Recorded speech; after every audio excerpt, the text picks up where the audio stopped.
Alright guys, welcome back. The reason why I didn't say this guy's name at the beginning of the video was because I'm pretty sure he thought I was going to use his first and last name in the video, but we don't do that.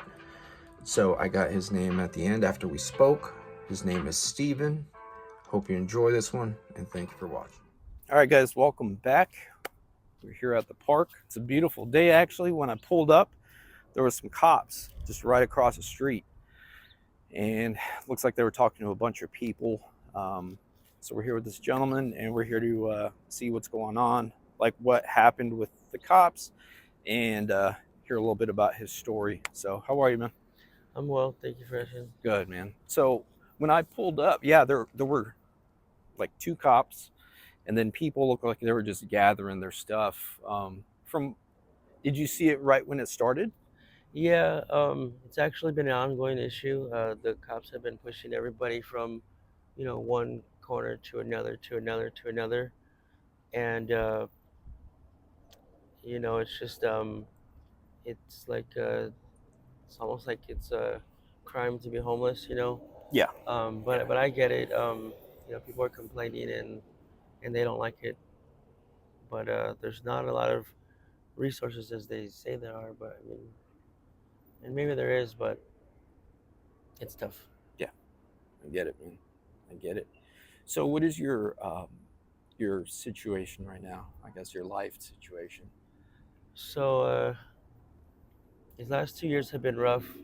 Um, I was sober for 6 years and working a lot of overtime. I worked through the pandemic and everything, and um, my girlfriend and I we met at the methadone clinic, but she's always been stay at home, taking care of the house and taking care of our daughter. But she kind of started bringing drugs into the house and kind of relapsed almost about 2 years ago, and it was only sustainable for so long, and eventually, kind of went through that whole cycle where you lose everything. Lost my job, my vehicle, relationships with my family, even lost custody of my daughter to my dad, um, and whole house full of nice furniture and everything just gone.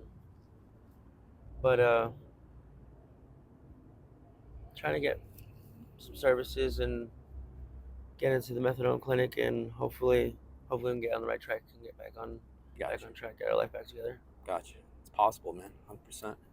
How old are you? 35. 35. Okay, cool. Um, so what has been your, I guess, in regards to like substance abuse or alcohol? What's been your drug of choice? So originally, um, before I got sober, it was heroin, opiates.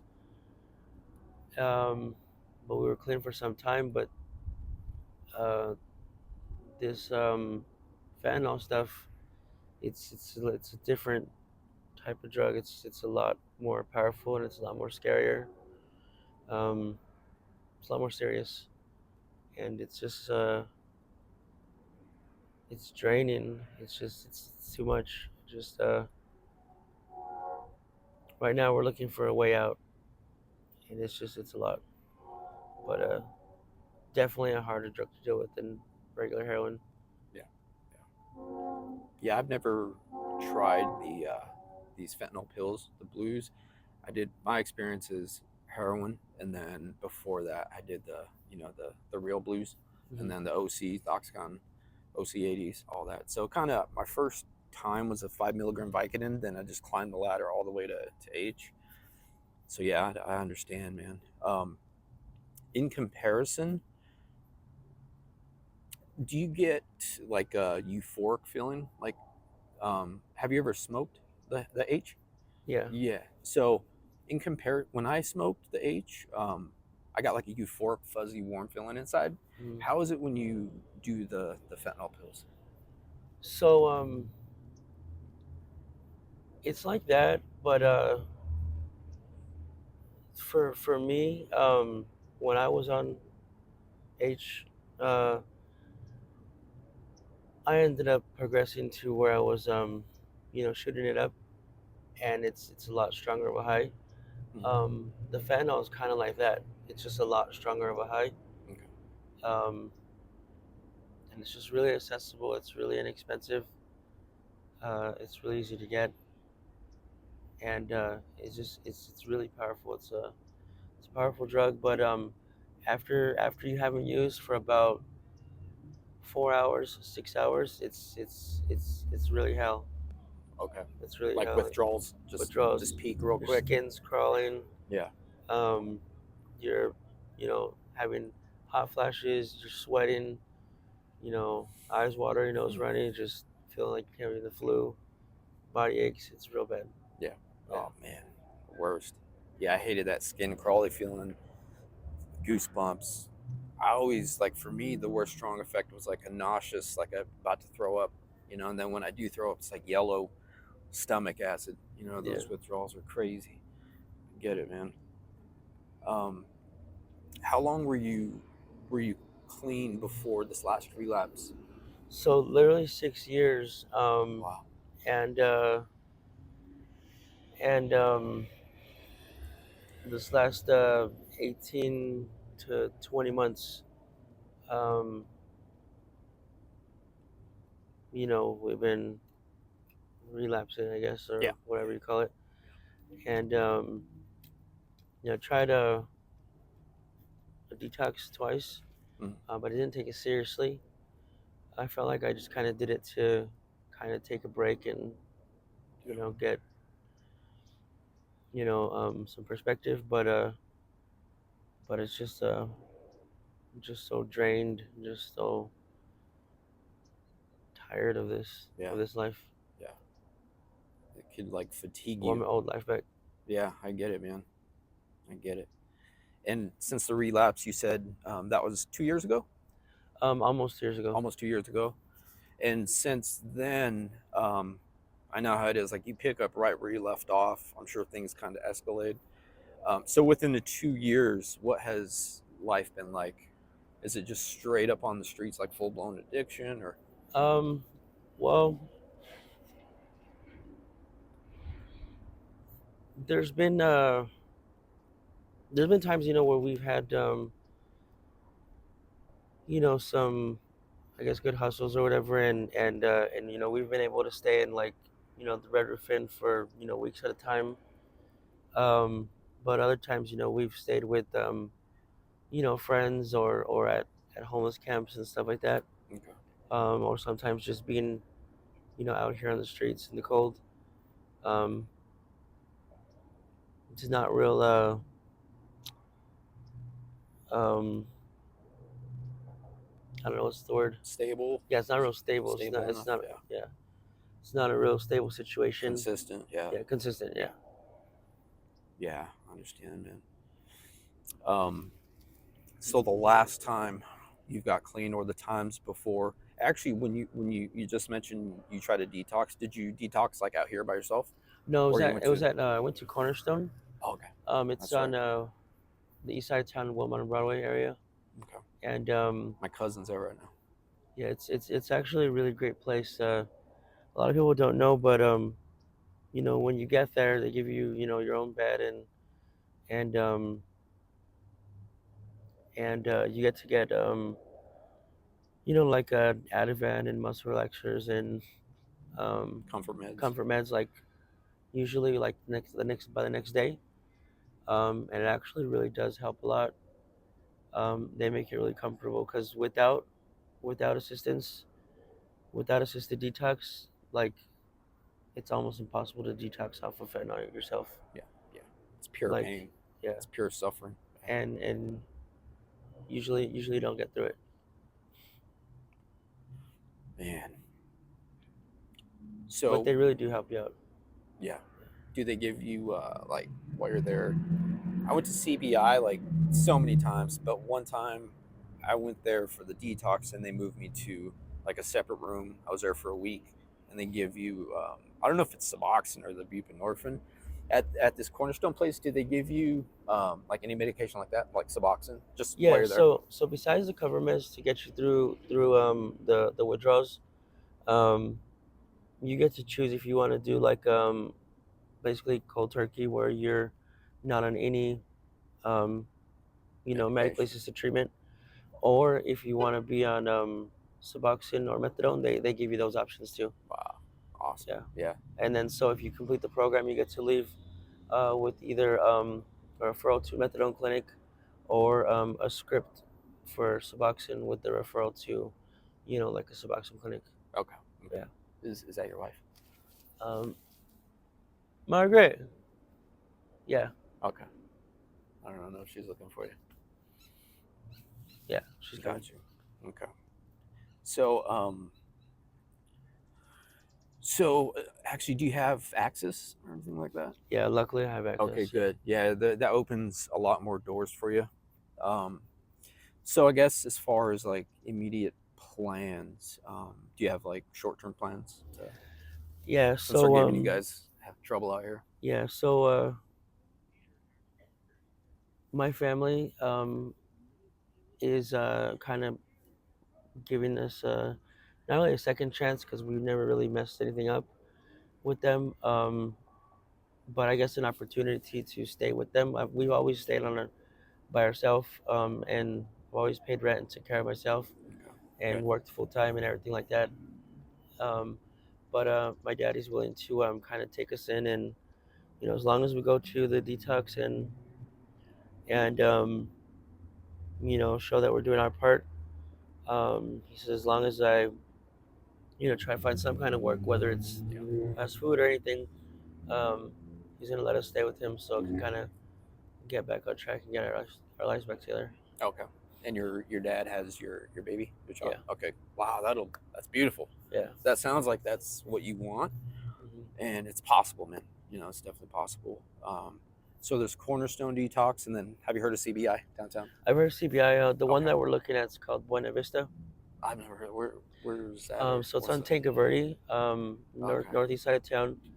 I guess it's supposed to be like one of the nicer ones. It's like you get a king size bed, you get Wow. cable TV in your room, and your own bed, your own Awesome. room, and everything. And it's supposed to be really nice. So we've never been there, but the good thing about this one is you get to do the detox, but also you can stay there up to like 90 days or something. Wow. In like inpatient rehab. That's awesome, man. That's Yeah. so cool. And they take access. Yeah, they take access. Sweet. That's so cool. Yeah. Yeah, there's so many resources out there, man. If you ever go, say for example, you go to detox, and then the offer's on the table to go to like a rehab, would you go with your girlfriend or is she your girlfriend or wife? I'm sorry. She's my girlfriend. Okay. We've never gotten married just because I have a previous relationship and child support and all that whole child support issue. Like I don't want to put that burden on her, Sure. Yeah. But there is some rehabs in town where they let couples go. Okay. But there's also some rehabs where they don't allow couples. Yeah. So I mean, if we found one, there's one called Tucson Recovery. They allow couples. We were thinking about that, but for right now we're gonna try this Buena Vista and see how it goes. The detox. Yeah. Yeah. Hopefully That'll it be goes good. That'll be good. I mean, who knows? You might not need the the long-term residential. It could just take getting the stuff out your body for like a week, however long it takes, and then your mind and you'll be feeling better, and then you'll have while you're there. What worked for me when I was in rehab for 4 months is I took care of a lot while I was in there, made calls or anything like to make my life easier when you get out. So if you go to a place like that, just make sure like after a few days, once you get all that stuff out, just try and make the calls like as far as like what's going to happen next, you know what I mean? Yeah. So that's good, man. Well, yeah, I mean, it sounds like you definitely know what you want to do, you know what's available to you, and I believe it'll happen for you, man. Last question, since you've been out here, not necessarily at this park, but like on the streets within the 2 years, what, I guess, kind of crazy things, or what's the wildest thing you've ever seen or experienced without self-incriminating? Yeah. No names, nothing like that. So the cartel people, with Guzman, Chavo Guzman, or whatever his name is, when things weren't going his way, through the court systems and stuff, and he, when they were trying him for court or whatever, he said he was going to release, the Blue Dragon or whatever, which he's talking about the blues Oh and wow. the fentanyl. And he said that the men were going to be the biggest thieves and the women were going to be the biggest whores, and it was going to rip families apart and Holy kill crap. kill people's kids. And that's really true. I've seen a lot of my friends go to prison, just stealing tons and tons of stuff from the store, taking it to the plugs and getting, trading it for dope and stuff, and it's a lot, and I see it's a big problem. Loss prevention is going crazy, Yeah. and the police are on it. There's like sheriffs all the WalMarts now, Yeah. and it's a big problem. Yeah. Yeah, but Wow. that's a lot of thievery, and I've seen a lot of women do a lot of crazy stuff for the drugs too. Yeah. Yeah, it's worse than heroin, I think. Really. Yeah.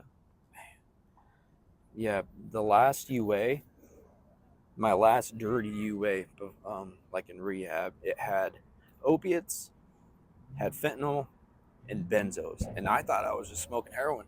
Now like Yeah. everything's like mixed in there, man. I guess they're putting it like in weed, meth, coke, like they're finding a way to put that in there, and I'm guessing it's to get that person hooked. Yeah. But like these pills out here, from what I've researched and stuff, like they don't, like, the, say for example, I got a blue from the pharmacy and a blue from out here, or a few blues out here. Like they're gonna have different levels of stuff, so you might get like the maybe almost pure or like very little. So I guess it just takes like one, I guess a bad pill, quote unquote, to it could just take you out. Um, Hmm. that's scary, man. Yeah, yeah. Yeah. It. So you have a lot to look forward to, man. You know, Yeah. the beginning is always the toughest. Just making that first step. Just making that first step. The beginning is always the toughest, Yeah. but it's possible, man. I mean, I'm glad to hear that your dad's on your side. He just wants to see you, um, I guess doing the right thing, Hmm. in their eyes. I get it. I'm an only child, so I had that pressure. I was my parents' only kid, and I was just balls deep in my addiction, just stealing stuff from them, pawning stuff. So yeah, I not proud of a lot of the stuff I did, man. So Yeah. right on, man. Well, I appreciate you talking with me. I'm gonna give you my phone number if you guys ever like need a ride, to like a detox or the place on the northeast side or something. Okay. So all right, I appreciate that. nice Thank talking to you. you, man. Thank you. Thank you.